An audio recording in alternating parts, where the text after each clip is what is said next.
কাঁচা আমের টক মিষ্টি ঝাল ঝাল আমসত্ত্ব একদিনের রোদেই তৈরি হয়ে যাবে এই আমসত্ত্ব।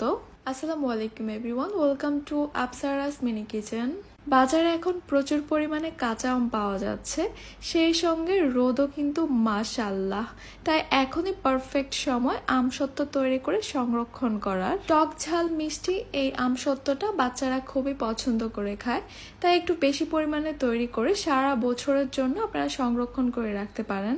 আশা করছি আমার আজকের রেসিপি আপনাদের কাছে খুবই ভালো লাগবে। প্রথমে এখানে নিয়ে নিচ্ছি আমি 1 কেজি কাঁচা আম।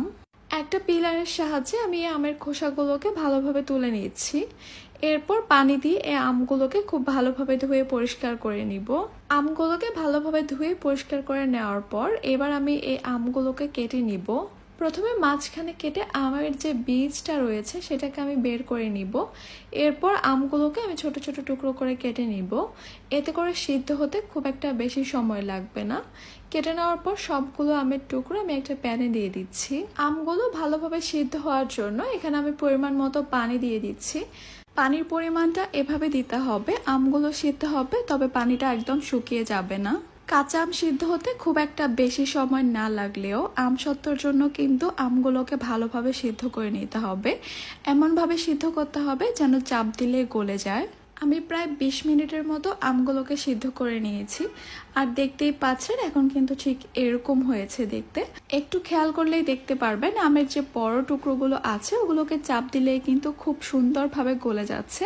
তার মানে আমাদের এই আমগুলো কিন্তু ঠিকঠাকভাবে সিদ্ধ হয়েছে। এবার আমের এই মিশ্রণটাকে আমি চুলা থেকে নামিয়ে কিছুটা ঠান্ডা করে নিব।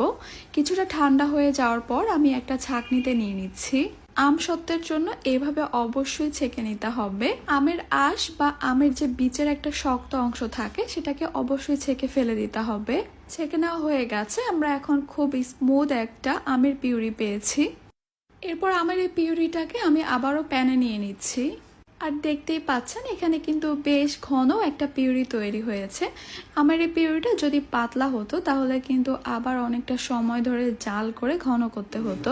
যেহেতু আমের এই পিউরিটা অনেক বেশি ঘন, তাই অনবরত নাড়তে থাকতে হবে, তা না হলে কিন্তু নিচ থেকে লেগে যাবে। আমসত্ত্বের এই মিশ্রণটা যদি প্যানের গায়ে লেগে যায় তাহলে কিন্তু পোড়া একটা স্মেল আসবে, আর আমসত্ত্বটা খেতেও তিতা লাগবে। তাই অনবরত নাড়তে থাকতে হবে শুরু থেকে শেষ পর্যন্ত।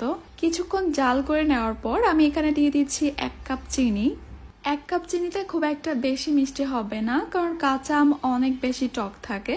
এরপর অনবরত নেড়েচেড়ে আমি চিনিটাকে ভালোভাবে মিশিয়ে নিচ্ছি, চিনিটা ভালোভাবে গলে যাওয়া পর্যন্ত। আমি আবারও বলছি আমের এই মিশ্রণটা কিন্তু